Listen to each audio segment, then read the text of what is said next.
Hay cosas que hay que poner en su lugar porque muchos creen que pueden andar por la vida diciendo barbaridades y haciendo barbaridades y que los que tienen en la acera de enfrente siempre son lo suficientemente imbéciles como para responder por la tangente y no por donde se requiere. Cuando hay una acusación y dicha acusación es falsa, puede deberse a dos cosas. Uno, a una confusión. Dos, a una difamación. Lo que ha ocurrido el viernes pasado, con mi programa del viernes pasado, porque este programa no se lo pierden todo el equipo de periqueros al servicio de la cloaca mediática del chavismo, que necesitan justificar el dinero que les da Alex Saab y todo, el dinero que le dan para que hagan sus estupideces, para vivir como viven, por supuesto, y para fumarse lo que se fuman. Ellos no se pierden en este programa. El viernes pasado decidieron armar una tramoya, principalmente el periodista colombiano prófugo de la justicia colombiana. Bueno, prófugo de la justicia no, prófugo de sus propios compañeros comunistas. Pedro Gargajalino, quien decidió, porque le dio por ahí, le dio por ahí, armar una tramoya para congraciarse con Tarek William Saab a ver si le perdonan la vida. Porque el señor Pedro Gargajalino, el periodista o el pseudocomunicador colombiano Pedro Gargajalino, que se tomaba todos los días una foto distinta con Tarek El Aissami, necesita dejar claro que él no estaba con Tarek El Aissami. Y por esa razón ha decidido ser el amanuense, el jalabolas, ponerse al servicio y, por supuesto, llegarle a Tarek William Saab y convertirse en su defensor, defendiendo algo de lo que no tienen que defenderse.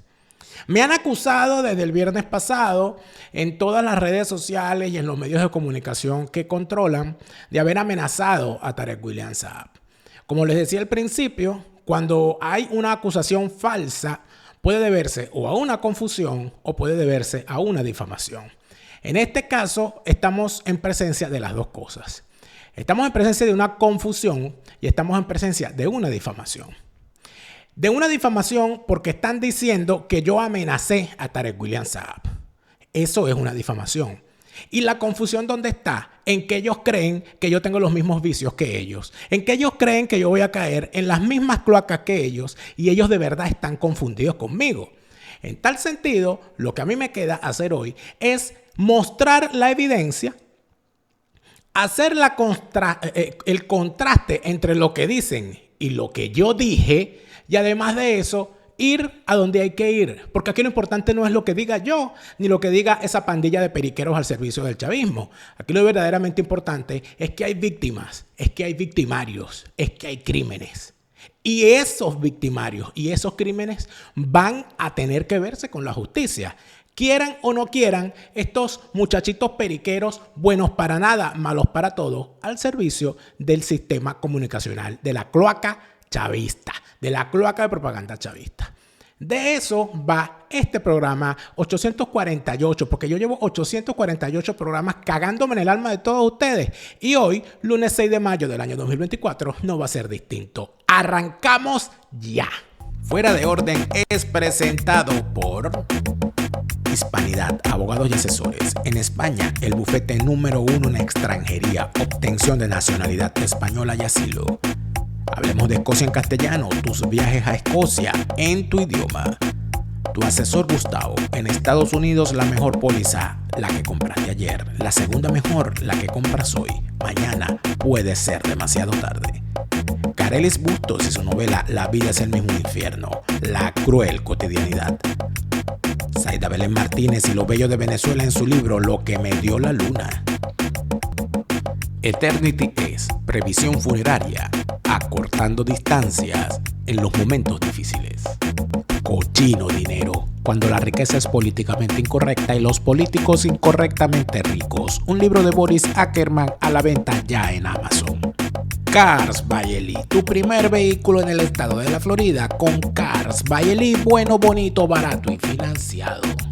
La estupidez y la inteligencia son antagónicas, pero viven en el mismo frasco. La estupidez humana, un libro de Sergio Di Marco, disponible ya en Amazon. JuanCarlosMeyer.com, Academia de Piano Online para niños, jóvenes y adultos. Aprende a tocar piano desde cero y a tu propio ritmo.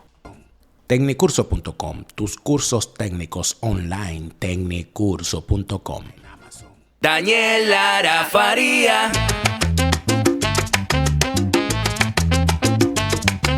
Lara, Daniel Lara Faría. Daniel Lara Faría. Fuera de orden, crónica de la desgracia nacional e internacional, plomería informativa, criminología y criminalística politiquera, porque ustedes, pandilla de delincuentes, buenos para nada y malos para todos, al servicio del régimen chavista, deben ser perseguidos por todas las vías y por todos los mecanismos. Gracias por estar de vuelta a su canal favorito de actualidad política de Venezuela, de Hispanoamérica y del mundo en tu idioma. Para nosotros es un verdadero placer, un honor y un privilegio saber que te encuentras de ese lado de la pantalla, siendo copartícipe de una nueva jornada de lucha por la opinión libre, la información transparente, a través de los micrófonos de este canal, en el que podemos seguir todos los días haciendo el trabajo que nos corresponde, gracias a quienes nos hacen la deferencia y nos dan el privilegio de sostener este programa, este canal y todos sus contenidos con sus aportes en la plataforma Patreon. Patreon.com/delaraf, Patreon.com/delaraf. Para nosotros es un placer saber que contamos contigo. Gracias a quienes nos ayudan a seguir creciendo en Facebook. También nos ayudan muchísimo quienes se suscriben a este canal. Estamos a punto de llegar a los 300,000 suscriptores aquí en el canal. Así que es un buen momento para darle al botón de suscribirse, para darle me gusta a estos videos. Con eso nos ayudas más de lo que crees. Y te saluda como todos los días Daniel Lara Farías, plomero informativo, enemigo de todos, repitiéndote sin cesar que la fase superior de la izquierda es el crimen, que si los ves entrar no los verás salir y que te robarán desde la forma de caminar hasta el agua de los floreros, y después de que entren, amigo, no los verás salir y no te podrás quejar. Y seguimos. Debo empezar por agradecer a todas las personas que desde el día viernes me han llamado, me han escrito para expresar su estupor ante la campaña desatada en distintos medios al servicio del chavismo, toda esa cloaca mediática y de redes que sirve de muy poco en realidad, porque nunca informan, porque si quisieran hacer un trabajo de calidad y si quisieran hacer un trabajo que sirviera para algo, podrían con todo el dinero que les dan. Debo agradecerle a todos los que se comunicaron conmigo, en especial a los seguidores de este programa, que hicieron la labor inclusive de contestar en cada una de las redes en las cuales se difundió las supuestas amenazas que había hecho yo contra Tarek William Saab. Se encargaron de hacer la defensa y las debidas aclaratorias. Les agradezco a todos por haber hecho algo que, por supuesto, yo no les pedí que hicieran, y les agradeceré siempre por haberlo hecho. Debo agradecerle también a todos esos medios de comunicación basura que se sumaron a la campaña, porque nos permiten ver de qué tamaño es la moral y la ética de quienes dirigen esos medios. Algunos que se hacen llamar opositores, otros que se hacen llamar independientes, es decir, son chavistas, y otros que aparecen por allí de vez en cuando y que uno no los tenía en el mapa, pero bueno, resulta ser que ya salieron a la luz y los pudimos ver en todo su esplendor. A esos también los tengo anotados. Afortunadamente a mí no se me olvidan las cosas, ni para lo bueno ni para lo malo. Todo esto debe empezar por el principio. ¿Qué fue lo que ocurrió? Aquí lo que está ocurriendo, amigos míos, debe verse fundamentalmente alrededor de la clave electoralista que está desatada. A este canal y a quien les habla se le ha declarado la guerra encarnizada desde el aparato comunicacional del sistema chavista en pleno. El sistema chavista está sustentado, es una mesa de tres patas, donde está la oposición falsaria, el chavismo criminal, como pieza fundamental, el chavismo criminal, la oposición falsaria, su más firme seguidor y sostenedor, y la boliburguesía. Esa mesa de tres patas, en efecto, está en este momento sufriendo los embates de lo que significa un cierre de periodo. Y al haber un cierre de periodo, tienen que validarse ante el mundo para que los dejen un periodo más.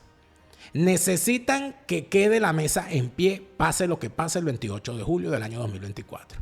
Y para eso todo aquel que se atraviese va a ser fusilado. Yo debo decir que en 25 años yo he vivido por lo menos 4 paredones.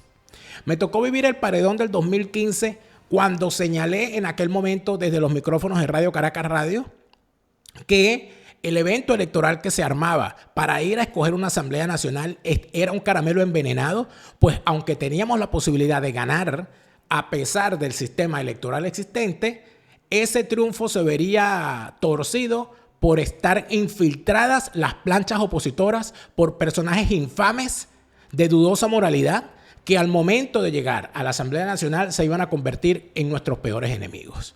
Lamento no haberme equivocado. Y no estoy alardeando del yo lo dije, porque a mí no me gusta utilizar esa frase. Simple y llanamente en aquel momento lo denuncié. Lo denuncié cuando se anunció la plancha de la oposición falsaria, luego de unos arreglos mafiosos en los cuales vimos a personajes postulados en distintos estados en los cuales nacieron, en donde vimos a personajes siendo postulados por la lista y por el circuito para garantizarles ser electos, y donde vimos además que se vendió como un gran triunfo las elecciones de la Asamblea Nacional de aquel año 2015, cuando en realidad imposible que ganáramos si entre los electos estaban Ramos Alup, Juan Guaidó, los diputados de Julio Borges, los diputados de Rosales y todos esos personajes que con el paso del tiempo los vimos haciendo lo que saben hacer: engañar, estafar, extorsionar, mentir y, por supuesto, fracasar en la lucha para sacar al régimen del poder. Luego me tocó vivir el segundo paredón, que fue el paredón del gobierno interino. Cuando el interinato decidió que había que repetir y aplaudir como focas, que había que repetir el cese de la usurpación, el gobierno de transición y las elecciones libres como mantra, que no se podía criticar nada de lo que allí se hacía y que la estructura, o mejor dicho, el ejemplo que había que seguir era el ejemplo de Carla Angola, que todos teníamos que ser repetidores de cuanto decía el interinato, tomar de forma acrítica todo cuanto salía del interinato e inclusive pedirle al interinato la línea de lo que podíamos decir. Cuando nos negamos a hacer semejante situación, vivimos el segundo paredón y allí se desataron todos los demonios que se pudieron desatar desde la oposición falsaria, desde su aparataje de comunicaciones y desde el aparataje de comunicaciones del chavismo para sacarlo a uno del medio y para, a través de la destrucción personal, de la creación de denuncias fake, de los ataques personales directos e indirectos, tratar de sacarlo a uno de la línea que manejaba. Luego me ha tocado vivir el tercer paredón y el tercer paredón está en ejecución.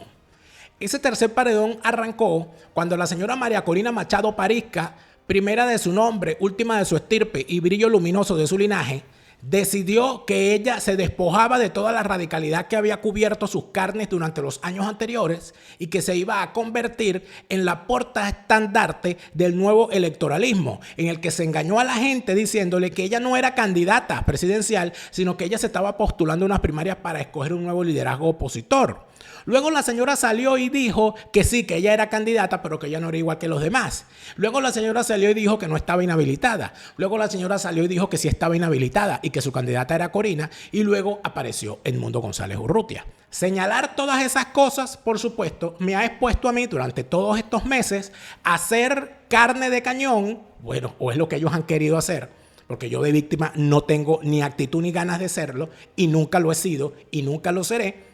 Me han convertido en objetivo preferido de los ataques desde esa cloaca mediática al servicio de María Corina Machado, de la oposición falsaria y de toda esa absurda asociación de periodistas, periodistuchos, comunicadores, propagandistas y gente que la única forma que tiene para rebatir un argumento es decir que uno es chavista.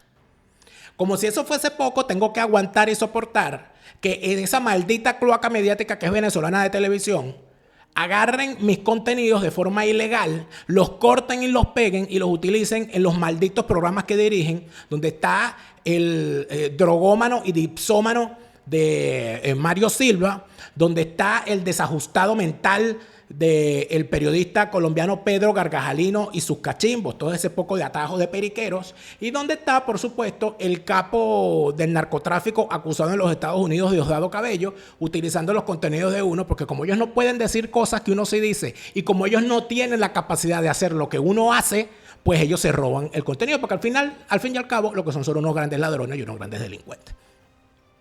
En tal sentido, aquí qué es lo que está ocurriendo y qué es lo que está en desarrollo. Aquí lo que está en desarrollo es una guerra contra todo aquel que se encargue de ser independiente en la forma de decir las cosas. Y ahora, todo eso me llama mucho la atención, que uno de los argumentos que utilizan toda esta partida de imbéciles al servicio del discurso de María Corina Machado y de la oposición falsaria en pleno, incluyéndola a ella, es decir, que es que lo que tú dices, lo dice Diosdado, entonces tú eres empleado de Diosdado.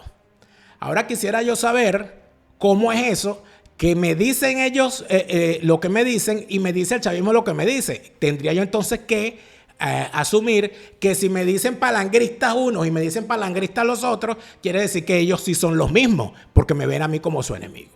Yo lamento muchísimo que en ese aparato de comunicadores de María Corina Machado, donde por cierto el más destacado es el que parece que es su ministro de Comunicaciones, que es Orlando Avendaño, quien me calificó a mí y a otros comunicadores que criticábamos lo que estaban haciendo con la señora Corina Lloris de ser parte de una minoría intrascendente de hijos de puta. Ese fue el término que usó el señor Orlando Avendaño.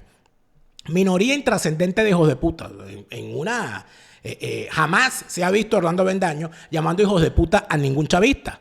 Pero a él, bueno, le tocaron a la señora Corina Lloris y él entonces salió a desatarse en su verbo, ¿verdad? En su verbo valenciano fino y de alcurnia, a llamarnos hijos de puta a quienes criticábamos a su candidata, a su líder y a la señora de su feudo. En tal sentido, cuando nosotros vemos el lenguaje que se utiliza y los modos que se utiliza, lo menos que uno puede decir es que lamentablemente de lo que estamos hablando aquí es de un sistema activado para pulverizar a todo aquel que se oponga a lo que están haciendo. En este programa y en este canal no vamos a llamar a votar en esas elecciones el 28 de julio. En este programa y en este canal no vamos a llamar a participar a favor de ningún candidato. En este programa y en este canal no vamos a decir que hay elecciones limpias porque no las hay. En este programa y en este canal no vamos a decir que esa oposición representa los intereses de quienes queremos salir del chavismo. En este canal y en este programa no vamos a actuar en favor de la campaña de ningún candidato, porque yo no estoy con ningún candidato, porque no me interesa estar con ningún candidato. Y cada vez que vienen y me preguntan, pero bueno, ¿cuál es tu candidato? Le digo, usted no ve este programa, porque si usted viese este programa sabría que yo estoy en contra de la participación en cualquier evento electoral organizado por ese sistema, por ese narcorrégimen. Porque ese es un narcorrégimen. Y usted no puede decir en la mañana que eso es un narcorrégimen y en la tarde decir que vayan a votar en las elecciones organizadas por ese narcorrégimen.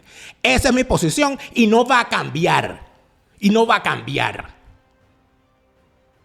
Y las consecuencias que puedan venirme por decir que ese es un narcorrégimen y que están organizando unas elecciones y que quienes participan en esas elecciones son unos narcocomplacientes, las consecuencias que vengan las asumiré aquí sentado, con esa cámara prendida o con esa cámara apagada. Porque afortunadamente para mí, como yo no vivo de la mentira y como yo no vivo del humo y como yo sí tengo de qué vivir mucho más de estar sentado aquí, yo puedo mañana apagar esa cámara, irme a mis otras actividades y se acabó. Y seguiré viviendo tranquilo y seguiré viviendo como lo que soy.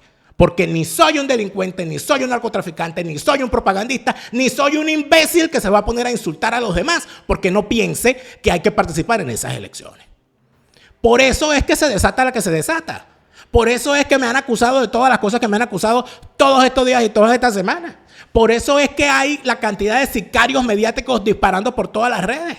Por eso es que hay la cantidad de discursos en contra de lo que se dice en este programa, inclusive inventándose, ¿cómo se llama? Imitaciones chimbas por ahí para buscar hacer lo que se hace aquí. Y qué bueno que lo hacen. A ver si logran algo. Pero más allá de todo eso, lo que hay en efecto es la marcha de la mentira. Y en la mentira está todo el sistema. Entiéndase, 20 Venezuela o 20 PSUV, los dos. en la misma acción, haciendo exactamente la misma cagada. Y como se trata de cagadas, y como se trata de barbaridades, y como se trata de mentiras, lo único que queda, amigos míos, es mostrar las cosas que se han mostrado, pero mostrarlas completas. Mostrarlas completas. Para hacer la labor de comunicar lo que de verdad hay que comunicar. Y entonces aquí vamos con lo siguiente. ¿Qué fue lo que pasó en el programa del viernes pasado?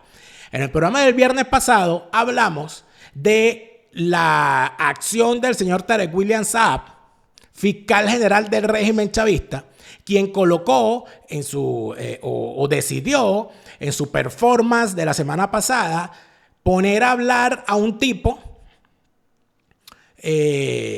reconocido boliburgués, que tuvo todos estos años haciendo lo que hacía, a acusar a la oposición falsaria de formar parte de las tramas de corrupción, cosa que he denunciado yo desde hace más de 10 años. Pero Tarek William se acaba de enterar. El señor monta un show, dice una cantidad de cosas y empieza a ocultar los nombres, que es lo importante, de una gran cantidad de gente. Y aquí la pregunta es, ¿por qué estás ocultando esos nombres? Número uno. Y número dos, si esos nombres son tan importantes, lo que deberías ocultar es el testimonio completo.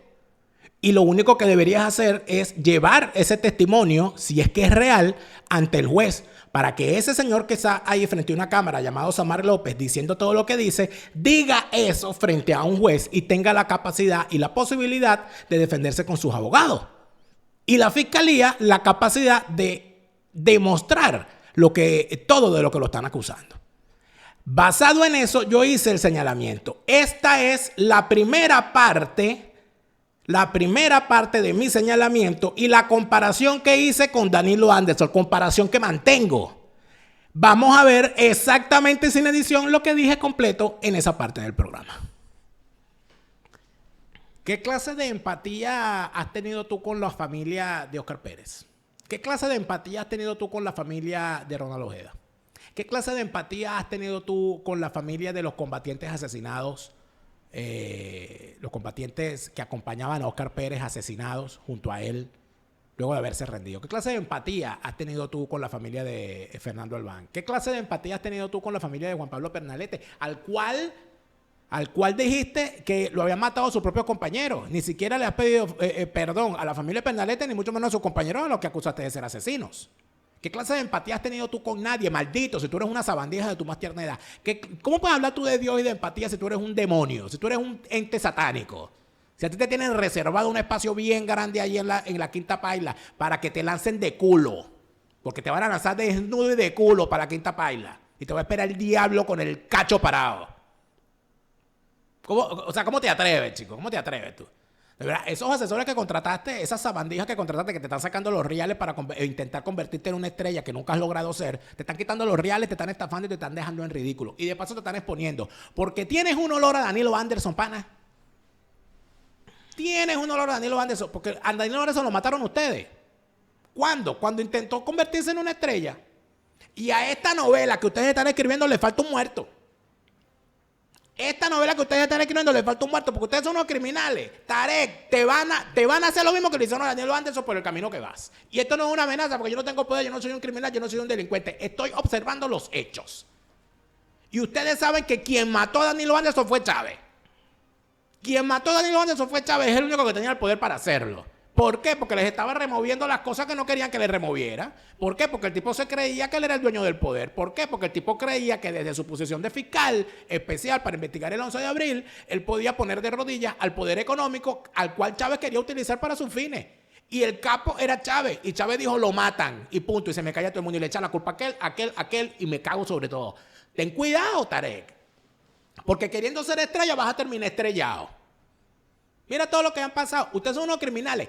Y aparte de eso, aquí señalarlo no es delito. Ustedes son unos criminales. Y se están arriesgando todo a terminar como han terminado los demás. Porque esto es una guerra entre bandas. Ustedes son todos unos delincuentes. Así que deja la pose esa de hablar a nombre de Dios y a nombre de los ejércitos celestiales. Porque tú tienes que hablar a nombre de los ejércitos de birro que están haciendo lo que le da la gana con Venezuela. Punto. Lo demás es cómica. Lo demás es cuento de camino. Lo demás es cómica y cuento de camino. Eso de ponerse aquí con esta comiquita, de que ustedes son el ejército del Arcángel Miguel, ese cuento se lo meten a otro. Eso fue la primera expresión que hice en el programa del viernes pasado con respecto al asunto.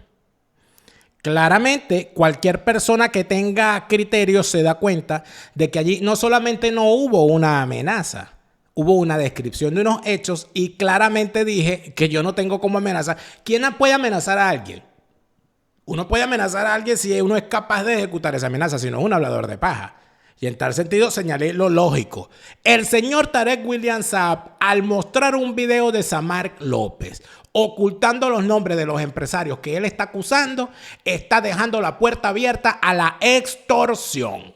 A esos empresarios los están llamando para extorsionarlos, porque ustedes son unos delincuentes y cometen este tipo de delitos, lo han hecho siempre, eso fue lo que hizo Danilo. Pero el asunto, ¿cuál es? ¿Dónde está? Que luego de ese consejo yo volví a hablar del asunto, pero ellos sacan nada más este recorte. Y no sacan esta otra parte, que lo dije después e hice todas las aclaratorias del asunto adicionales para, como dicen los abogados guachafos, para mayor abundamiento. El año de perdón. ¿Qué está haciendo Tarek? Extorsionando a gente como lo hizo Danilo Anderson. Por eso es que estoy diciendo que Tarek huele a Danilo. Porque le puede terminar pasando lo que le pasó a Danilo. Y será una cosa horrible, acusarán a todo el mundo de que no, usted. Entonces vendrán y dirán, no, Daniel lo amenazó en su programa, porque así andan, así se ponen. Como si uno no lo sabe. Pero ustedes son una pandilla de delincuentes. Ustedes todos andan buscando cómo matarse. ¿O es que acaso cuando le cayó un dron, cuando le iba a caer un dron encima lleno de explosivos a una tarima llena, estaba Diosdado Cabello en la tarima? Diosdado no estaba en esa tarima. ¿Dónde estaba Diosdado el día de ese atentado? ¿Manejando el dron? ¿O esperando que explotara? Aquí nadie es estúpido. Aquí nadie es estúpido. ¿Por qué el ejército de periqueros al servicio de Pedro Carvajalino no puso esta parte del video?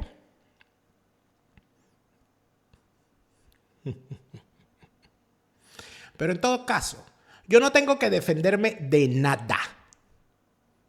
Yo no tengo que defenderme de nada. Lo dicho está. Y cualquiera lo puede comprender. Por lo tanto, lo que quieran ustedes hacer, háganlo. Háganlo. Yo asumí desde hace bastante rato que yo estoy en guerra contra todos ustedes. Contra todo el sistema chavista. Por un lado, los imbéciles de la oposición falsaria, acusándome de que yo soy chavista porque yo no estoy haciéndole campaña a Edmundo González Urrutia, como si la labor de un comunicador es hacer campaña por una parcialidad partidista. Y por el otro lado, los chavistas acusándome de estar instigando al asesinato de Tarek William Saab. Esos son los que me tocan. Bueno, échenle bolas. Aquí estoy. Yo tengo ya más de 10 años de trabajo. Y tengo más de 10 años de esto. 3 atentados contra mi vida. Un exilio que lleva 7 años.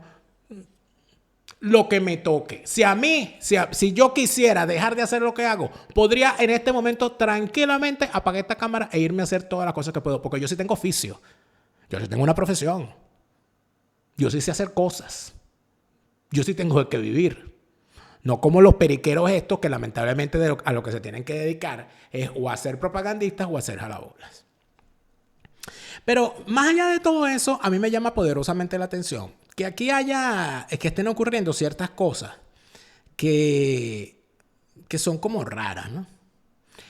Y aquí yo quiero dirigirme al ciudadano colombiano Pedro Gargajalino y a los que lo acompañan. El ciudadano colombiano Pedro Gargajalino está haciendo con el caso de Tarek El Aizami algo muy parecido a lo que hizo con el profesor Alfredo Correa de Andrés.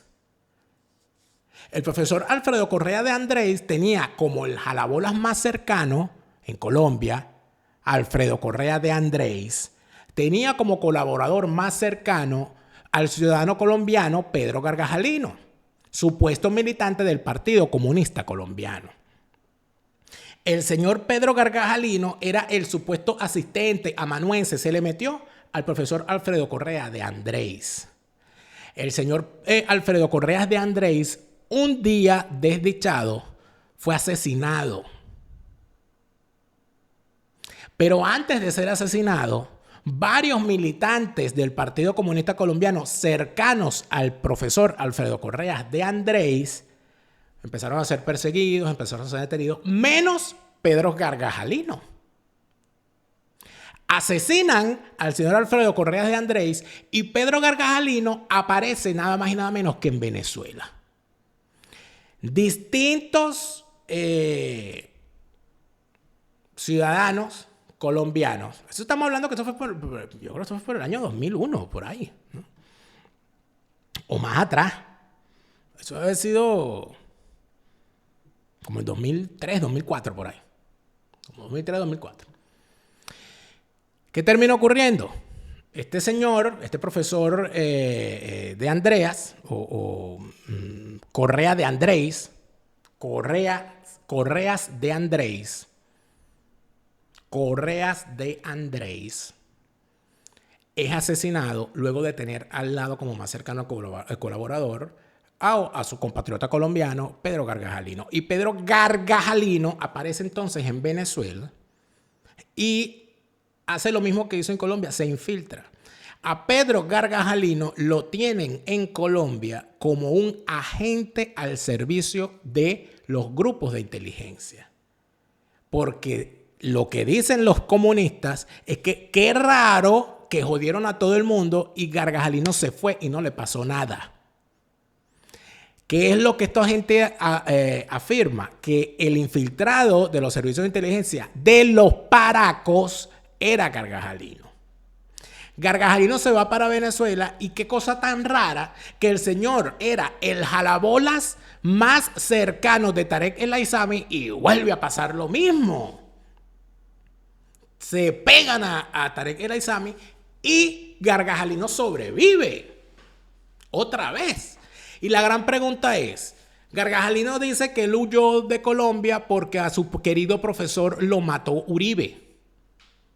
Y la pregunta es, ¿y si a ti te perseguía Uribe, por qué ahora que el presidente es el comunista Gustavo Petro tú no regresas a Colombia, Gargajalino? Porque los comunistas no te quieren, los comunistas saben que tú eres un sapo. Esto se lo digo, señores del chavismo, para que ustedes estén al tanto de las cosas que hace Gargajalino, porque a ustedes se les infiltra, no hay una cosa más fácil que infiltrar al chavismo. ¿Qué cantidad de infiltrados hay ahí? ¿Qué cantidad de bichos haciéndole barbaridades hay? Y después que se dan cuenta. Bueno, ahí tienen a Gargajalino haciendo lo que hacen. Como tenían a Almeida. Como tenían a Eva Gollinger. Como tenían a Marta Harnecker. Como tenían a Hans Dieterich. Tenían un poco de bichos que llegan, a Monedero, Iglesias, Herrejón. Ese poco de bichos que llegan es a chulearlos. Pero en el caso de Gargajalino, bueno, ahí está. Déjenlo ahí. Denlo ahí. Yo quiero ver a quién más se va a pegar. Él en su labor de sapo. Y por supuesto, el converso tiene que defendernos con más fuerza y con más ardor. Pero afortunadamente, uno que se conoce la historia y uno investiga, uno sabe cómo son las cosas. Pero aquí lo importante no es lo que hayan podido decir de mí, ni lo que van a seguir diciendo de mí. Saldrán cosas peores, seguirán los ataques que tienen ya años contra mí, inventando vainas, poniéndome sicarios mediáticos, atacando. Échenle pierna, échenle bola. Total, cada quien sabe dónde está. Ahora, yo sí les digo una cosa. Yo no necesito que me defiendan. Yo me defiendo solo. Donde tengo que defenderme. En el plano donde me toca defenderme y con lo que me puedo defender. Porque yo no tengo armas, yo no soy un asesino, yo no soy un matón, yo no soy un calumniador, yo no soy un difamador. Yo digo lo que tengo que decir, busco las pruebas de lo que tengo que decir y me defiendo en el terreno en el que me tengo que defender. Yo no caigo en las trampitas que le ponen allí a cualquiera para que salga a repetir y para que salga a decir estupidez. Yo no caigo en dime y direte. Una cosa sí está perfectamente claro. Más de una vez se ha encontrado conmigo de frente gente que ha utilizado sus redes sociales para calumniarme, para difamarme, y les he visto el miedo en el rostro y les he visto pegar la carrera. Después se ponen a mandarme emisarios, que eso no fue así, que disculpa, etc. Amigos, mis enemigos son enemigos hasta la muerte, hasta que se mueran ellos o hasta que me muera yo. Al traidor, cuando lo veo en el piso, le doy con los pies. Y el amigo de mi enemigo es mi enemigo y es hasta la muerte la cosa, y lo siento. Eso es lo que yo tengo para defenderme. Lo demás es lo demás. Pero aquí no se trata de ponerse uno a hacerse la víctima. Yo no soy víctima de nadie, ni lo voy a hacer. No tengo vocación de víctima, jamás la he tenido. Tengo vocación de sobreviviente, quizás, como muchos otros. Y yo quiero escuchar el testimonio de un joven sobreviviente de la tortura y de la injusticia de ese sistema que dirige, entre otros, Tarek William Saab, que el viernes pasado, mientras esta gente montaba un martirologio diciendo que yo estaba amenazando de muerte al pobre fiscal Tarek William Saab, que es un hombre que tiene mucho miedo de la vida, porque la última vez, mucho miedo que le pase algo, porque la última vez que le dijeron, dame el culo, dame la vida, el tipo quedó vivo. En el mismo momento en que estaban montados en eso, estaba una sesión especial en la OEA con denunciantes directos de todo lo que les pasó cuando fueron presos de ese sistema. Cosas que jamás verá usted en Venezolana de Televisión. Me parece importante ver al menos uno de esos testimonios. Y estos testimonios que vi, vamos a tratar de hacer lo mismo que estamos haciendo con el testimonio de Ojeda. Vamos a tratar de hacer lo mismo. Vamos a escuchar este testimonio. Mi nombre es Jesús Alemán, tengo 31 años. Empecé mi trayectoria como dirigente estudiantil teniendo tan solo 12 años. Este camino me llevó a estar preso, o mejor dicho, secuestrado por el SEBIN, que es la policía política de la dictadura, en 2 oportunidades. No sin antes intentar ejecutarme un 18 de febrero del 2014. Un día donde todo el país entero estaba movilizado en nuestra búsqueda por la libertad. Fui arrodillado y apuntado en un callejón, pero el arma se le engatilló y la molestia lo llevó a golpearme con el arma hasta dejarme tirado. La primera vez que caí preso en manos del SEBIN fue en marzo del 2014, con tan solo 20 años de edad, por orden del gobernador del momento y actual ministro de Agricultura, Wilmar Castro Sotelo.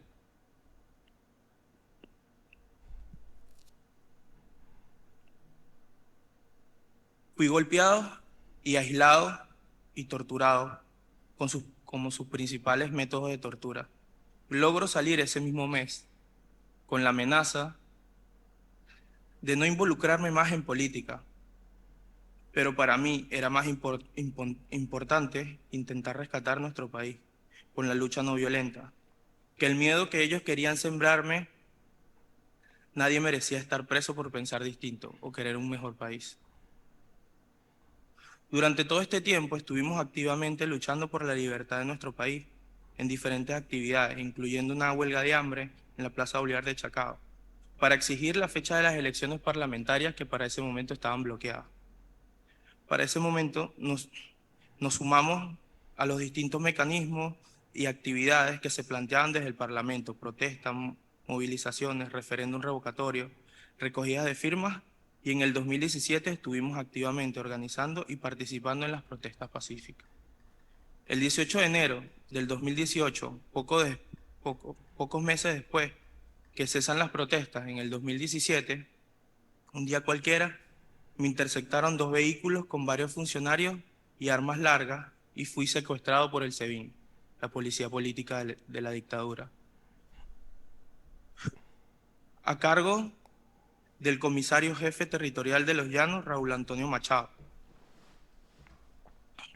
Ese 18 de enero del 2018, en manos del SEBIN, comenzó un camino de tortura. Me tapaban la cara con una bolsa negra que me cortaba la respiración.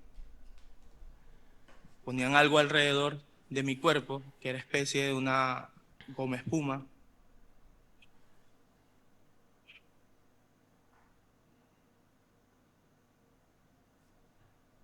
con lo que presumía que era un bate.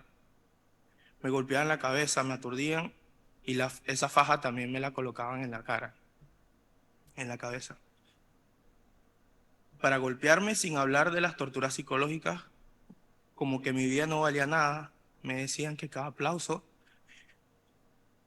que recibíamos en los mítines, en las marchas, en las concentraciones, en las protestas, lo iba a sentir en golpes. Que me viera completamente solo, que hablara, pues tenía las de perder, porque nadie me iba a ir a salvar. Me preguntaban por Oscar Pérez, por dirigentes políticos. Cada silencio en mi interrogatorio era equivalente a otra paliza. Me decían que me decían que iba a pagar cada una de las supuestas luchas políticas, las luchas pacíficas, y después de cada golpe escuchaba cómo se reían y disfrutaban el momento. Sus risas también eran tortuosas,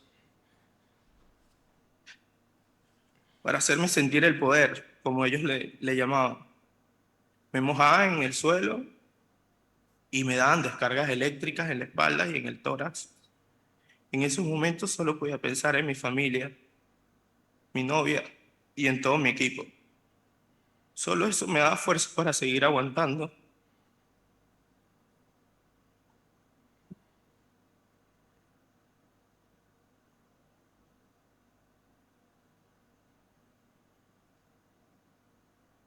Solo eso me daba fuerza para seguir aguantando el resto del tiempo. Me dejaban completamente aislado en un pequeño cuarto con una permanente luz blanca donde constantemente me cuestionaba me cuestionaba el momento en el que iban a regresar, prefiriendo algunas veces que volvieran, porque me sentía que me estaba volviendo loco.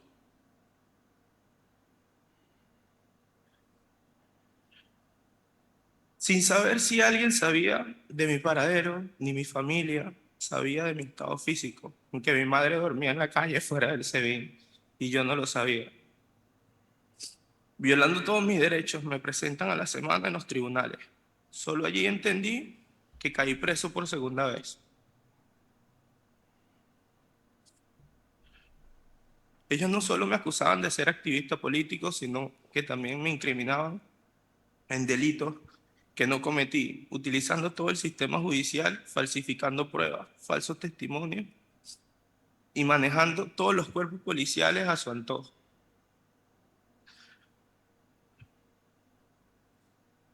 Porque así opera la dictadura en Venezuela.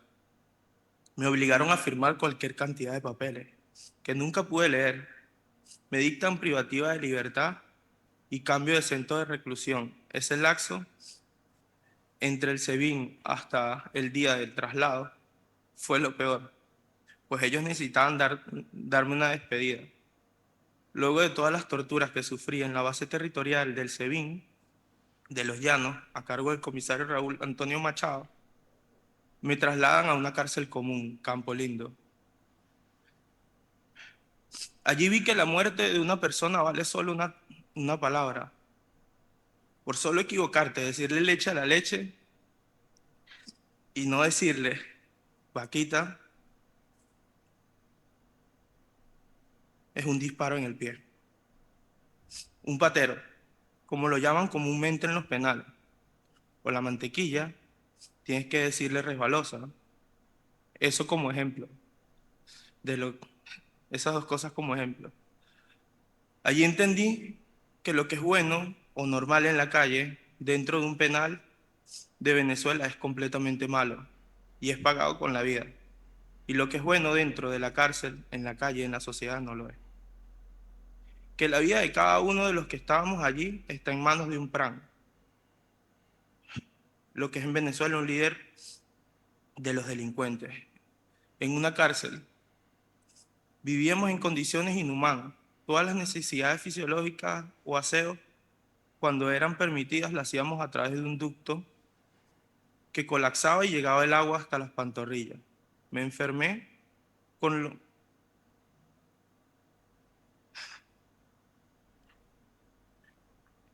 enfermé con lo que en la cárcel comúnmente llaman ringui ringui, que es una escabiosis y también hongos. La carne de mis dedos se me caía a pedazos, llegándome a ver.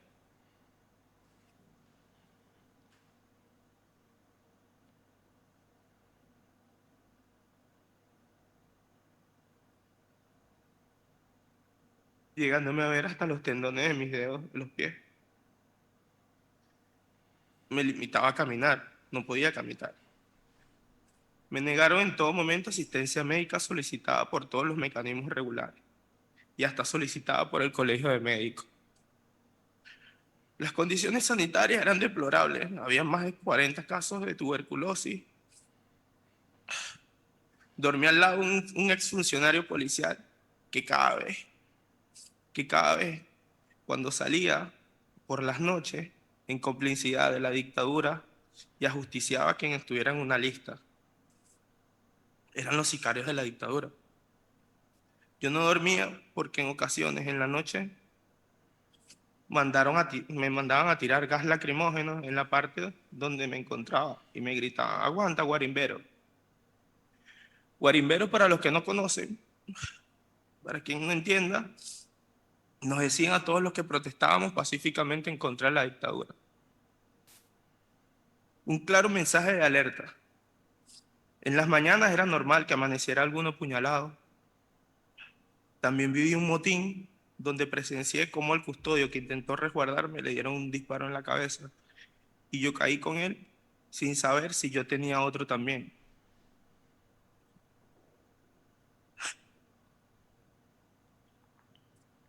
Estuve más de 20 horas acostado en el suelo, en una línea de fuego, y lo único que yo le pedí a Dios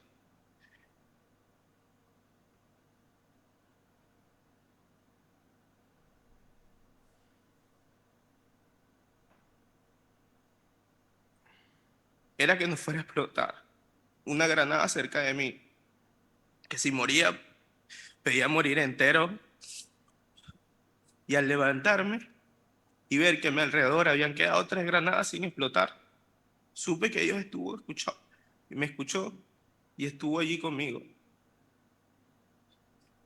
Al terminar toda esta locura, aún preso, la dictadura, a través de la viceministra de Asuntos Penitenciarios, la fiscal superior, el director de Seguridad Ciudadana del Estado, me plantean 3 escenarios. Una era la posibilidad de salir del país sin poder volver más nunca.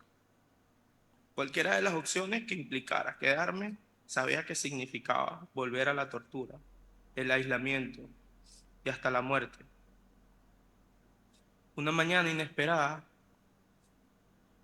me sacan del centro de reclusión y me llevan a los tribunales y me hacen firmar unas medidas cautelares de prohibición de salida del Estado, prohibición de salida del país y régimen de presentación. Esa era la garantía para la dictadura de que no pudiera volver. Hasta el 27 de julio del 2018 me expatrian de mi país, Venezuela. Llego al aeropuerto Arturo Michelena de Valencia, Carabobo, a 200 kilómetros de mi ciudad.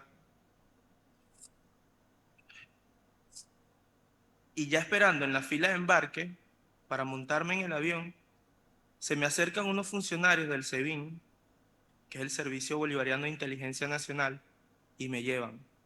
Al mismo tiempo que retrasan el vuelo ejerciendo todo su poder con un supuesto control de droga, para que no perdiera el vuelo. Me sacan del aeropuerto en una patrulla sin explicación alguna. Ni mi familia ni yo entendíamos lo que estaba pasando. Pero esto no era más que una última advertencia. Me dijeron que ya me había salvado en 2 oportunidades y que una tercera no la iba a poder contar. Porque me matarían directamente y que la muerte iba a ser de tal forma que me desaparecerían, que me iban a cortar en pedazos y jugar con mis órganos, haciendo este gesto con las manos, diciendo que mis órganos iban a salir entre sus dedos.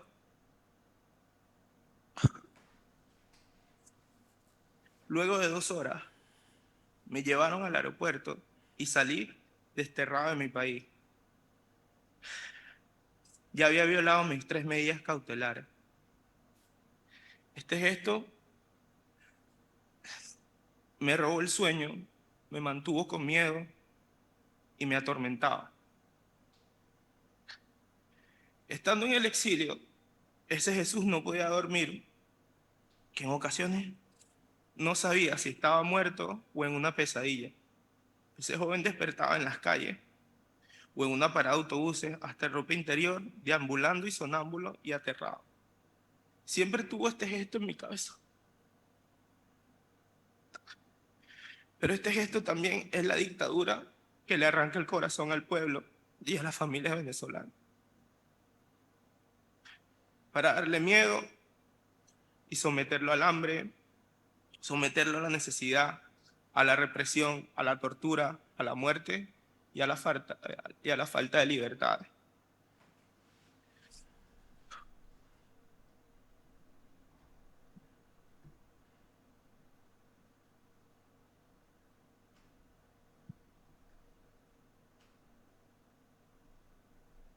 Tengo que decir que pasé mucho tiempo sin poder hablar de lo que viví, aunque muchos suponían, por los testimonios de los vecinos de la base territorial del SEBIN y los gritos que escuchaban en las madrugadas, o porque esperaron en la distancia escuchando los disparos y esperando cualquier noticia del motín. Porque no es solo lo que vivió Jesús Alemán, es lo que vivió mi familia, mis amigos, Víctor, Nixon, Luis, Demóstenes y Olga, los que han vivido todos los presos políticos, sus familiares, conocidos, y es lo que siguen viviendo los venezolanos. Con el tiempo y con la ayuda de un sacerdote, Javier Igea, la iglesia, mi pareja, amigos y desconocidos que hoy son mis amigos, este mismo gesto hoy tiene otro sentido. Este gesto para mí ya no significa el terror del torturador. Para mí hoy significa el mismo corazón de Jesús que late en mí, explicándome por qué sigo con vida.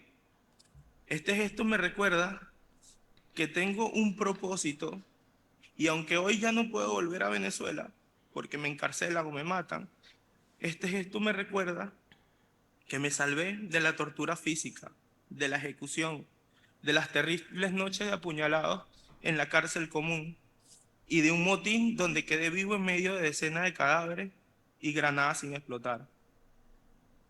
Este gesto hoy, en mis manos, tengo una razón de latir al servicio y de ayudar con lo que esté en nuestras manos para que no haya más casos como los nuestros o los demás y darle sentido a los milagros de mi vida, porque sí, es un milagro porque en Venezuela no existe la justicia. Hoy este gesto me impulsa a luchar por los más de 270 presos políticos que aún quedan y que en este preciso momento, mientras estamos acá, muchos de ellos están siendo torturados.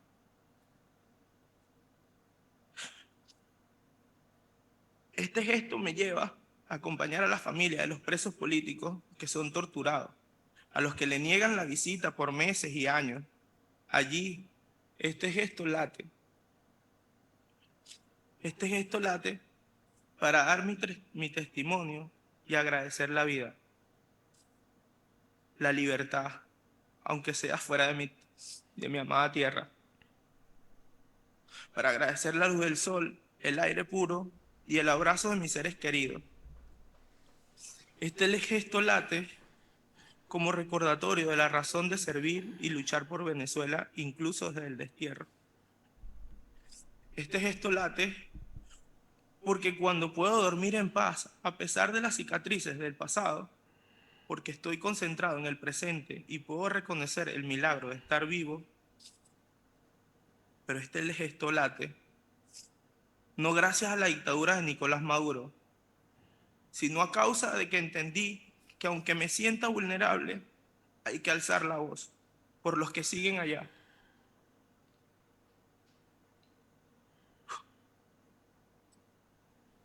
Este testimonio tiene como finalidad predicar la esperanza y el agradecimiento a Dios ante todo, así como buscar justicia en nombre de todo un país y que todos los casos de tortura no queden impunes, como es mi caso, que mis torturadores siguen libres y en altos cargos de la dictadura, mientras mi familia y yo seguimos siendo perseguidos.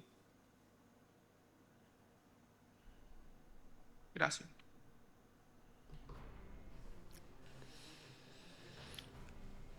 Disculpen que se nos frizó un poco el video allí, pero escuchamos el testimonio del joven Jesús Alemán. Jesús Alemán, que tuvo la valentía de sentarse allí en la sede de la OEA a rendir su testimonio. Y digo la valentía porque sin duda alguna Jesús Alemán es un hombre valiente. Porque quien tiene que contener las lágrimas para contar el testimonio parcial, porque no nos contó todo, no tenía tiempo para hacerlo. Se ahorró muchos detalles, obviamente. Pero hizo la labor. Nos dio una explicación. El resto de los testimonios que se escucharon allí son solamente una parte de las barbaridades que han hecho estos esbirros a los cuales dirigen Diosdado Cabello, Nicolás Maduro, Hernández Dala, Gran Cuarteaga, González López, Tarek William, Luis Ortega Díaz, etc. Padrino López, claro está. Tarek William Saab, Tarek El Aizami, Ceballos Hichazo. Esas son las cabezas de todo esto. ¿Qué ocurre con esto? ¿Por qué escuchar este testimonio? Porque a mí no va a venirme a meter miedo, ni a acusarme de nada. Ningún hijo de la gran puta que sea capaz de ocultar estas torturas que han hecho. A mí no me va a venir a amedrentar ninguna musculoca desatada que tiene los desajustes propios de aquel que vive encerrado en un closet en contra de los que no vivimos en el closet, porque yo, para ser marico, amigo, yo no tengo closet en mi vida, ni para ser politiquero, ni para ser corrupto, ni para ser marico. A mí, amigo mío, a mí me pueden revisar y me pueden registrar mi vida y no van a conseguir ni un solo acto de corrupción, ni un solo crimen, ni una sola sinvergüenzura. Ni me van a conseguir jamás haber montado un parapeto para ocultar mi orientación sexual, que es mía y es problema mío, y el que y todos los intentos y todas las acciones y todas las marramucias que han hecho para intentar infamarme llamándome marico, se las he tumbado a todas, porque el primero que dice que el primero que me llama marico soy yo mismo todos los días cuando me veo en el espejo. Por esa razón es que un desajustado como Tarek William, como un desajustado como Jorge Rodríguez y otros más por allí me tienen mucha más arrechera de la normal. Yo lo comprendo. Yo sé lo duro que es para ustedes. Pero eso es agua de borraja, eso es tontería. ¿Qué es eso? ¿Cómo puedo yo sentirme víctima cuando hay un muchacho que puede contar todo este poco de barbaridades? ¿Cómo puedo yo sentirme víctima y victimizarme cuando estamos hablando de que la familia de Óscar Pérez y de los combatientes que fueron asesinados allí todavía no han tenido justicia ni les permitieron siquiera darles un sepelio digno a sus familiares? ¿Cómo puede aquí uno que no ha pasado, gracias a Dios, ni el 1% de las barbaridades que han vivido Nixon Leal, que también dio su testimonio allí? El testimonio que puede dar Araminta González, el testimonio que pueden dar tantos otros, Rosmi Mantilla, tantos otros que pasaron por esas celdas de tortura. ¿Qué es eso? O sea, ¿qué es lo que uno pueda decir frente a eso? Lo que les molesta son estos testimonios. Lo que les molesta es que a Tarek William Saab lo han colocado en un cargo que de hace rato le quedó grande, porque ser esbirro dentro de Venezuela lo hace cualquiera. El problema es que cuando Tarek William Saab lo colocan a la cabeza de la acción de defensa de esas vagabunderías que han hecho ante la Corte Penal Internacional, la caga porque es un abogado mediocre. Todo el mundo sabe, Tarek William Saab, que tú como abogado no sirves para nada. Que inclusive abandonaste el posgrado de Derechos Humanos en la UCB porque te descubrieron plagiándote un trabajo. Y te descubrieron plagiándote el trabajo y te rasparon esa materia y de la vergüenza no regresaste más a hacer ese posgrado. El señor Tarek William Saab no tiene especialización en nada. Es un abogado raso, cosa que no tiene nada de malo si fuese un buen abogado, pero es un mal abogado. Como jurista es una pecueca. Como litigante no existe. Entraste a trabajar en la Procuraduría General de la República como abogado 1 porque te dieron una carta de recomendación en la fracción parlamentaria de Copey. Creo que fue Nestor Chiti Larroche que te la dio, que siempre ha sido un gran cabrón. Y por esa razón entraste a la Procuraduría, de la cual también te tuviste que ir porque tú jamás te has sudado la camisa trabajando y mucho menos como abogado. Eres un mediocre como abogado. Eso no lo puedes ocultar con 50 periqueros trabajando a tu servicio montándote cosas en las redes sociales, ni con homenajes que te mandas a hacer tú mismo para que te den lauros como poeta, cuando tú no eres poeta, tú en todo caso serás poseta de la cantidad de mierda que tienes encima. Con respecto a los que se ocupan de hacerle trabajo a Tarek William Saab y a Diosdado, a todos estos, mire, yo los espero aquí en la bajadita. ¿Por qué? Porque yo los he visto caer a todos. ¿O dónde están los tomistas del año 2002 de la UCB, por ejemplo? ¿Dónde está Erika Farías, por ejemplo? ¿Dónde está Almeida? Ustedes son desechables. Ustedes, por más que jalen, son lo que son. Una cosa sí les voy a decir. Y otra vez les digo, no los estoy amenazando, yo no tengo cómo cumplir amenazas. Y esto se los digo a los sapos al servicio del chavismo, a los sapos al servicio del sistema chavista, a los sicarios mediáticos que andan por allí creyendo que van a quedar impunes toda la vida. Escuchen bien esta frase que les manda a decir desde el más allá mi querida abuela María Lara. ¿Qué culpa tiene la estaca si el sapo salta y se ensarta? Cuando estén ensartados, cuando les pasen las cosas malas que les va a pasar por el mal proceder que ustedes llevan, no vayan a pedir auxilio ni vayan a pegar gritos. Aguanten su coñaza calladitos. Porque el sitio en el que ustedes están, allí, alardeando de poder y alardeando de lo que tienen, ahí ya estuvo Rodríguez Torres, ahí ya estuvo Baduel, ahí ya estuvo Tarek El Aizami. Ahí ya estuvo Rafael Licea. Ahí ya estuvo Aponte. Así que tengan cuidado. Por cierto, Diosdado, lo siento. Lo siento mucho, Diosdado. Tú sabes por qué te lo digo. Diosdado, lo siento mucho. Pero yo te lo dije, que el destino te iba a alcanzar. Diosdado, te repito, lo siento mucho. Tarek William, sí. Tienes que tener cuidado. Sigues oliendo a Danilo. Decir la verdad no es amenazar, es describirla. Y así va el mundo.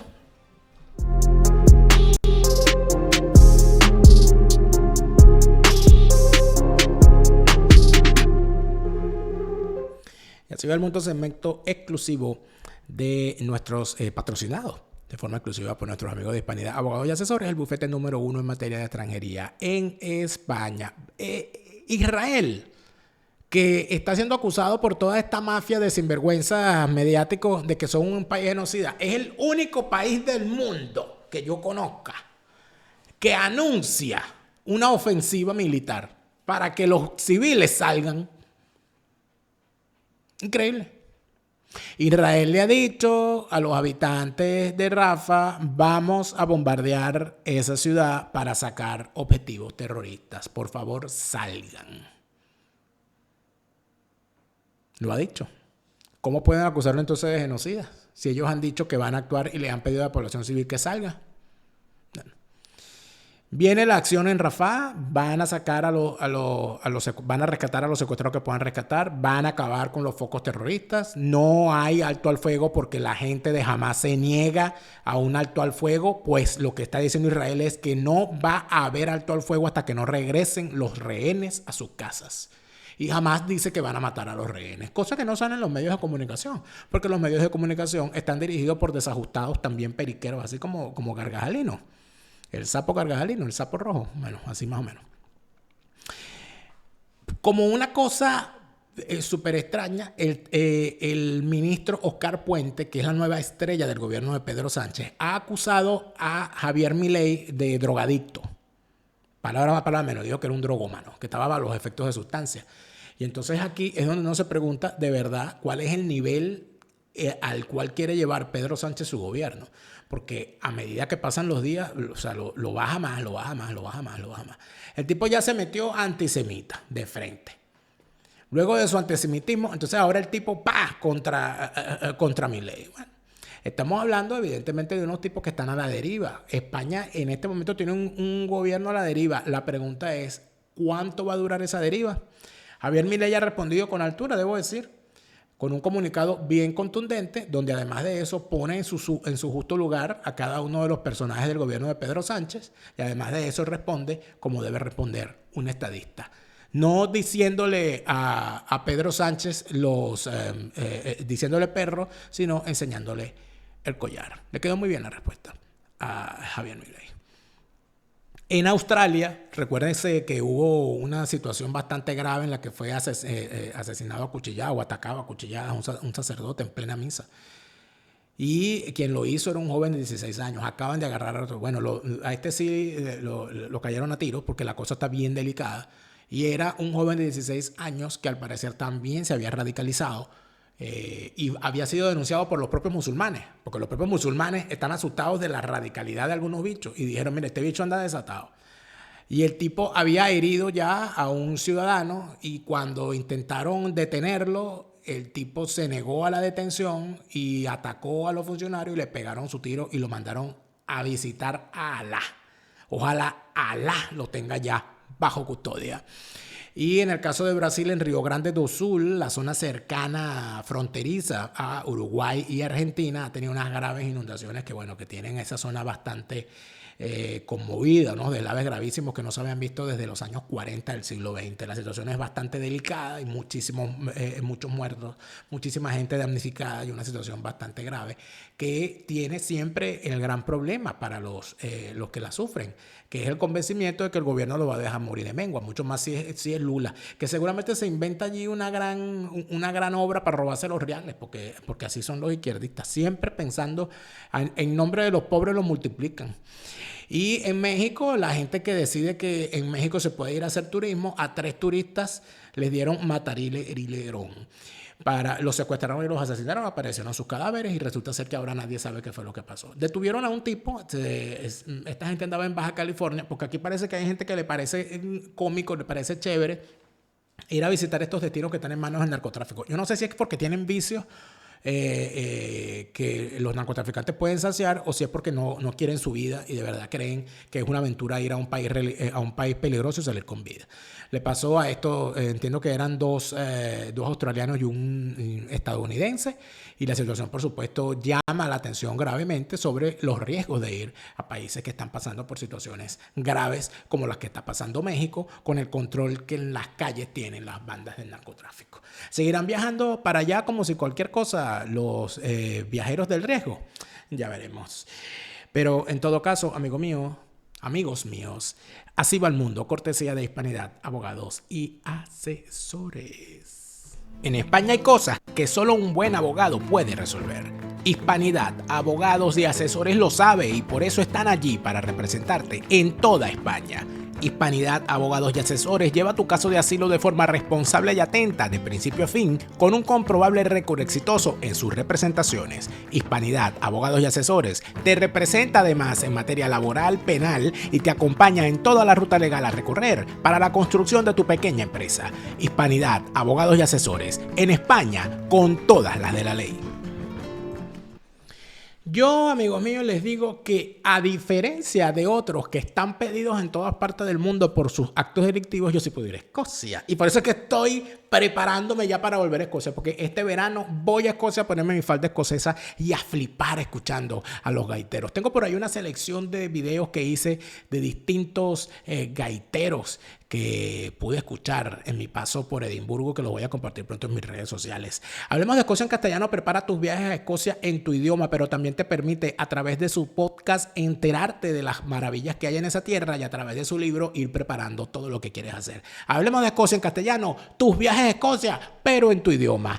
Y si se trata de las aventuras maravillosas que puedes estructurar leyendo, tienes que entender que La vida del mismo infierno es un maravilloso libro para regalárselo a Tarek William Saab, para que deje de creer estupideces y vea qué es lo que le puede pasar a una persona cuando en efecto las cosas que cree que van bien terminan no mal, sino peor de lo que se esperaba. La vida del mismo infierno es un maravilloso libro escrito por nuestra querida Carelis Bustos y se encuentra a la venta a nivel mundial en Amazon. Esta semana vamos a hablar con Carelis para que nos eche el cuento de por qué La vida es el mismo infierno. La vida del mismo infierno de Carelis Bustos está a la venta a nivel mundial en Amazon.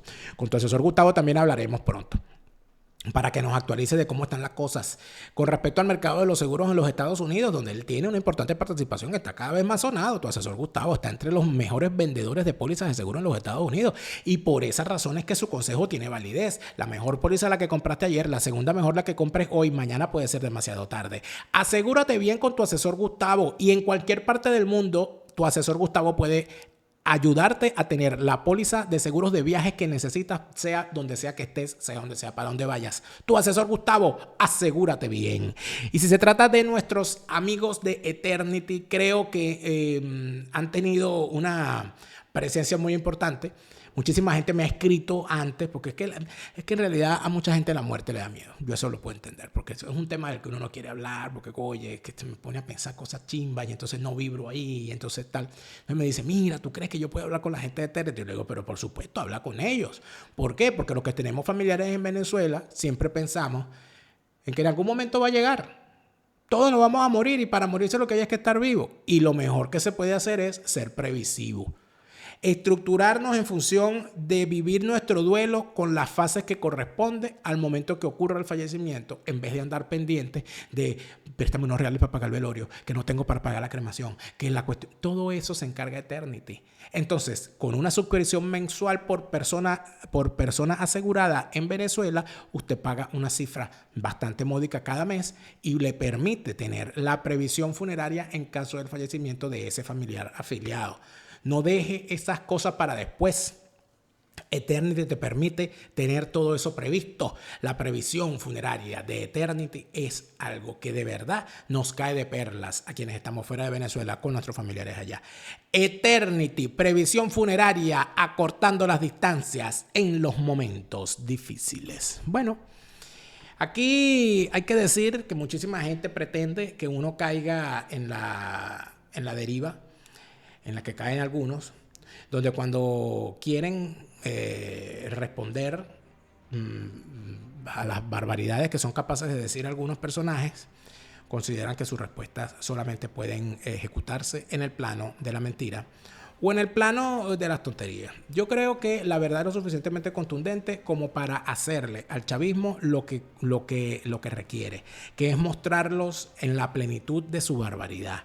El chavismo es una organización criminal y como tal hay que tratarlos. El chavismo es una organización de ampones y como tal hay que considerarlos. El chavismo es una organización que se encarga de hacer el mal y como tal hay que tratarlos. Por lo tanto, todos aquellos que andan pensando que al chavismo lo pueden convencer, que si con diálogos, que si con conversaciones, que si con elecciones limpias, que si dame unas mejores elecciones, etcétera, esa gente a mí no me puede venir a convencer de nada.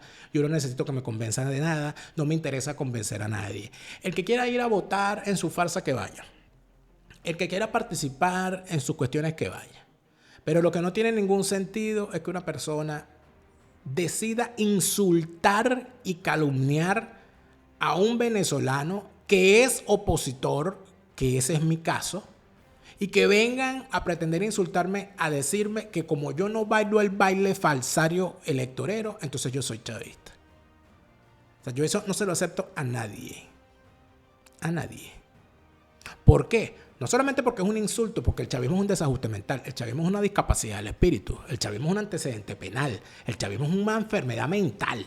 Por lo tanto, a mí la sola insinuación de que tú le haces el juego al chavismo, eso es simple y sencillamente calumnioso. Y no solamente es calumnioso, sino que es muestra de la poca capacidad cerebral de quien emite semejante mensaje, porque no tienen capacidad de argumentar. Porque lo que tienen para vender es que esperanza, que si humo y estupideces. Además de eso, uno empieza como a preguntarse. Ahorita cuando vi esta campañita que armó Carvajalino y su banda de periqueros, el ciudadano colombiano Pedro Carvajalino, que todavía no puede explicar lo que le pasó a sus compañeros de partido. El único que se salvó fue él, que raro. Lo único que a mí me queda preguntarme, sinceramente, a estas alturas, es ¿por qué razón hay tanta gente dedicada las 24 horas del día solamente a hablar bien del chavismo o a hablar bien de la oposición falsaria? Y uno no sabe de qué viven. Entonces yo me pongo a pensar y digo, Dios mío, esta gente no hace más nada. Esta gente no montan un arroz, no hacen una caraota, no tienen unas tajadas que freír, no tienen ropa que lavar. Porque aquí todo el mundo sabe que yo estoy 2 horas al aire de lunes a viernes y hay otros contenidos que andan por allí. Me dedico a esto profesionalmente. Tengo un equipo de trabajo. Pero al mismo tiempo yo lavo la ropa, yo limpio el piso, yo doblo las medias. Yo digo, bueno, pero esta gente está todo el día aquí jalando y jalando y jalando y jalando y jalando y jalando. ¿De qué vivirán? No sé. Esas cosas que uno dice, bueno, pues esta gente es una cosa rarísima. Pero más allá de eso también me llama poderosamente la atención el volumen al cual están llegando algunos, ¿no? Yo creo que por el camino que van, yo creo que aquí se está preparando de forma sostenida las próximas elecciones, ¿no? Las próximas elecciones, para mí, que después que reelijan con ese sistema fraudulento a Maduro o elijan a Edmundo, porque Edmundo lo pone a leer. Vean el programa de ayer, que les conté por qué Edmundo puede ganar y bajo qué circunstancias. El programa de ayer, fuera de hora de ayer. Pero en la próxima primaria los candidatos van a ser Carla Angola y Orlando Avendaño. Esos van a ser los próximos candidatos, porque si no tiene explicación esto, porque si no, ¿por qué los tipos están tan lanzados, verdad? Y una labor que uno dice, bueno, pero estos son periodistas, son propagandistas, son payasitas ni fu ni fa, ¿o qué? Una cosa que uno dice, bueno, pero ¿y por qué tanto afán, verdad? Uno no entiende. Bueno, en algún momento nos enteraremos de eso. Sin embargo, lo importante en este momento, como siempre, es que terminamos este segmento escuchando la palabra orientadora de el teniente Ronald Ojeda, víctima de este régimen, pero cuyo mensaje y palabra orientadora está allí para todos quienes quieran escucharlo. Hoy 18 de enero del 2023, quiero enviarle un mensaje a todos los gremios en Venezuela que están manifestándose pasivamente, en especial al gremio de los educadores. A ellos nos debemos, como profesionales, como personas que nos hemos desarrollado éticamente. Y bueno, mi apoyo y mi solidaridad con sus expresiones populares. Quiero hacer este breve mensaje para explicar ciertos puntos de importancia que tienen que tener en consideración. Primero que nada, que tienen que tener en consideración que estas son expresiones populares. Tienen que evitar que sean expresiones populistas. Seguir peleando seguir en la lucha por sus derechos, por sus mejoras de las condiciones sociales. Eso es muy importante. Y también que eviten ser manipulados por factores políticos que están a merced de acreditarse estas luchas y estas expresiones sociales. Hasta los actuales momentos ya hemos visto cómo los factores políticos se fueron en decadencia, al colapso total. Ya lo he explicado antiguamente en anteriores videos, donde ellos fueron al colapso, un colapso propiciado por ellos mismos, por sus egos personales, por sus intereses particulares y sectarios. Ellos se mueven por su casta. Lo que le beneficie su casta es bueno para ellos. Y eso hay que dejarlo bien claro a partir de este momento, porque entramos en un momento donde tenemos las cartas están echadas en la mesa. Tenemos que saber identificar todos los movimientos que se están haciendo en este momento y que tenemos que saber quiénes son los que están activamente colaborando con el sistema. Conocemos claramente que el sistema es el enemigo directamente, pero para que el sistema pueda permanecer en el poder tiene que existir una oposición sumisa activamente. Esto antes lo veníamos advirtiendo, por eso es que es muy positiva esta caída de esta falsa oposición, porque se le quitan las caretas que antiguamente teníamos por presunto. Ahora es algo más efectivo, ahora es algo más creíble para la sociedad venezolana. Veamos claramente que todas estas expresiones sociales se están dando fuera del margen político, dejando claro que la lucha estaba activa siempre, que el muro de contención era esta falsa oposición. Estos tipos que siempre sirvieron de cómplices y estaban allí abogando por sus intereses personales. Esto siempre lo venimos diciendo. Y bueno, nosotros que nos manteníamos garantes, vigilando siempre estas actuaciones que hacían estos personajes políticos, advertíamos en nuestros pequeños espacios donde podíamos hacerlo. Cuando nos reuníamos, sabíamos en qué andaban ellos y qué estaban haciendo, pero lastimosamente no podíamos vociferar cosas sin tener hechos tangibles. Ya lo vemos hoy en día cómo se ha visto evidenciado todos estos actos que trajeron como resultado la caída de ellos, pues, como tal. Van encaminados nuevamente a un proceso electoral de primarias que hará con un resultado de unas elecciones presidenciales. Este proceso hay que seguir rechazándolo contundentemente. Este proceso no va a traer ningún resultado positivo para Venezuela. Aun cuando pensemos que la acción política es necesaria, no es fundamental en este preciso momento liderizar una actividad política. No estamos en condiciones, Venezuela no está en condiciones de una actividad política, de unas elecciones primarias como tal. Ya tenemos los factores identificados, sabemos que el régimen es el enemigo principal, compuesto por instituciones nefastas que amparan a la tiranía venezolana. Por otro lado tenemos a la oposición, esta falsa oposición. Hay líderes opositores que inconscientemente se están adhiriendo a esta lucha, entre comillas, que ellos piensan que no está planificada, o ellos piensan que va a ser una respuesta espontánea a la sociedad. Esto está planificado. Si la tiranía quiere que esas elecciones primarias se hagan, es porque está planificado, ellos lo tienen en mesa. Y estos opositores, porque sí los hay opositores realmente, pero que ingenuamente están allí optando a estas primarias, lo mejor es que desistan de esta decisión. Esta decisión no va a traer resultados positivos. Vienen de una derrota contundente como sector opositor, que simplemente lo que va a traer es más decepción, más colapso para la sociedad venezolana, más decaída de la moral de la sociedad, y no va a traer resultados positivos. Realmente Fuera de Orden fue presentado por Hispanidad, abogados y asesores. En España, el bufete número 1 en extranjería, obtención de nacionalidad española y asilo. Hablemos de Escocia en castellano, tus viajes a Escocia en tu idioma. Tu asesor Gustavo, en Estados Unidos la mejor póliza, la que compraste ayer. La segunda mejor, la que compras hoy. Mañana puede ser demasiado tarde. Carelis Bustos y su novela La vida es el mismo infierno, la cruel cotidianidad. Zaida Belén Martínez y lo bello de Venezuela en su libro Lo que me dio la luna. Cochino dinero, cuando la riqueza es políticamente incorrecta y los políticos incorrectamente ricos. Un libro de Boris Ackerman a la venta ya en Amazon. Cars by Eli, tu primer vehículo en el estado de la Florida con Cars by Eli, bueno, bonito, barato y financiado.